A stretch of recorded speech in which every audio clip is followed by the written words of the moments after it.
They say wars are won by heroes, by the men who charge, fire and bleed. But sometimes wars are decided by those who never even see the front line. In 1944, a German officer stood on a hillside in France and watched something he couldn't explain, a line of trucks that seemed endless. No generals, no tanks, no glory, just motion, relentless, unstoppable motion. What he saw that day changed his belief in war itself and made him realize that Germany had already lost, long before they knew it. Klaus Müller was 26 years old, a logistics officer in the German 7th Army. Born in Stuttgart, trained in transport and supply, he believed discipline could outthink chaos. His duty was simple on paper: keep the fuel, food and ammunition flowing to the front lines. But by June 1944, the month the Allies landed in Normandy, even the most disciplined officer couldn't hide the truth. The Reich's war machine was starving, and Müller was about to learn why. June 12, 1944. "We hear reports of landings in Normandy," he wrote in his diary. "Command insists the situation is under control, yet the convoys, they never stop." 2 days later, he was ordered to inspect a captured Allied supply depot near Saint-Lô. He expected confusion, wrecked vehicles, burned fuel drums, chaos. Instead, what he found stunned him. Rows upon rows of trucks marked with white stars, he noted. Everyone loaded with crates, food, shells, fuel, cigarettes, at least 500 vehicles. It looked like a city on wheels. He walked between them in silence, hearing only the ticking of cooling engines. Everything was labelled, dated, counted, and ready. It was as if someone had planned every move months in advance. Müller realized in that moment that while his army fought for inches of ground, the Americans were building miles of lifelines. Over the next weeks, his diary turned from analysis to disbelief. "Their trains stretch for miles," he wrote. "They move day and night, rain or fire. We bomb, and yet they continue." He began to see a pattern, a heartbeat that pulsed behind every Allied movement. Bridges destroyed one day were rebuilt the next.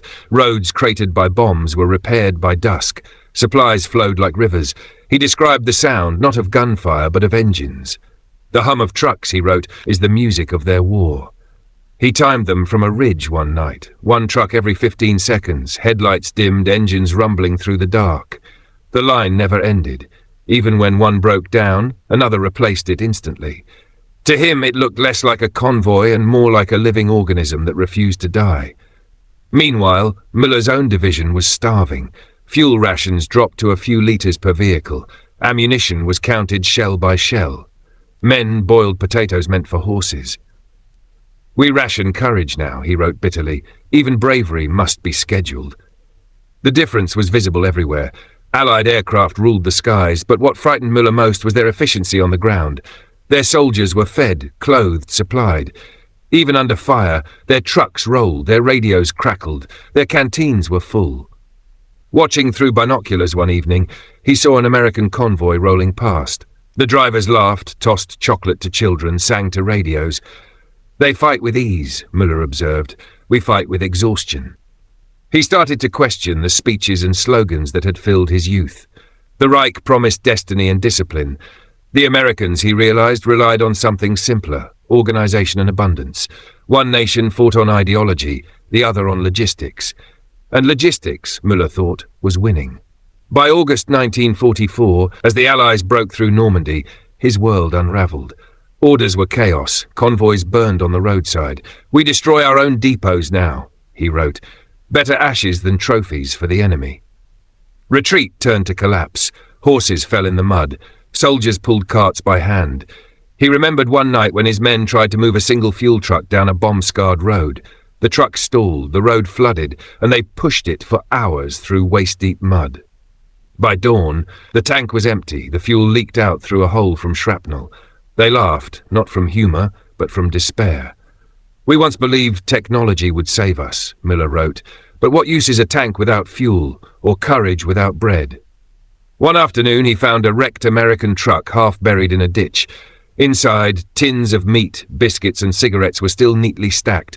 He examined each label, stamped, dated, perfectly packed. "They wage war with paperwork," he said. "And yet, it works." That night, he shared the tins with his men. For the first time in weeks, they ate in silence, tasting not just food, but defeat. In his final wartime notes, Müller no longer cursed his enemy. He tried to understand them. Their power is not their weapons, he wrote, but their unity. Every worker, every driver, every clerk, part of the same machine. He realized logistics, the quiet science of supply, was the true battlefield. We glorify the front line, he confessed, but wars are won behind it. When his unit finally surrendered in 1945, Müller wrote, "It was not courage that failed us, but hunger." As a prisoner of war, Müller continued writing. He studied American manuals, trying to uncover their secret. They plan for loss, he wrote. Every bridge destroyed has 3 replacements. Every failure is expected. That is why they never truly fail. In the camps, he met Allied drivers, young men from places he had never heard of. Kansas, Alabama, Ohio. They told stories of endless routes, sleepless nights, convoys that never stopped. "We just kept driving," one said. "Didn't matter if it rained, if bombs fell. We kept the boys fed. That's all that mattered." Müller listened quietly, realizing these ordinary men were the invisible generals of their army. Historians would later confirm what Müller saw. The Red Bull Express, a convoy system that ran day and night, hauling over 1.5 million tons of supplies across France. Thousands of drivers, many of them African-American soldiers who rarely received credit, formed a living artery that never stopped beating. Without them, the Allied advance would have stalled within days. Müller's shock, preserved in ink, revealed how a soldier trained for precision came to admire the messy, unstoppable flow of American logistics. "Their strength is not perfection," he wrote in 1946. "It is motion. Even when they err, they keep moving." He wrote of the discipline of improvisation, how their soldiers could repair an engine with wire, turn wreckage into bridges, turn mistakes into progress. He compared it to Germany's obsession with order. "We built machines that required perfection," he said, "but the war demanded flexibility. They bent, we broke." When his diary was published in the 1950s, it attracted little attention. The world wanted stories of heroes, not accountants of defeat.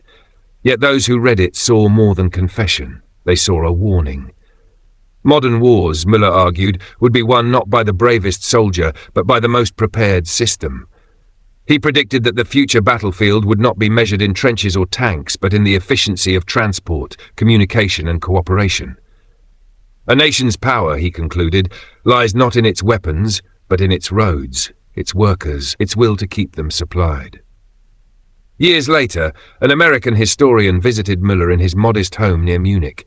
The war was long over. He worked as a transport planner for the new Federal Republic.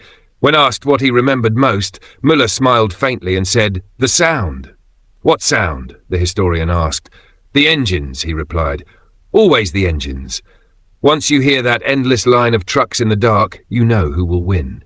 The historian paused, unsure whether Müller spoke with admiration or sorrow. Perhaps both. Müller died quietly in 1968. Among his papers was a single note written in faded ink. "Victory belongs to those who keep moving." His words remind us that behind every victory parade lies an army of the unseen, the ones who build, drive, and deliver, the ones who do not seek glory but ensure others can achieve it. And sometimes it takes a defeated man to see that truth most clearly.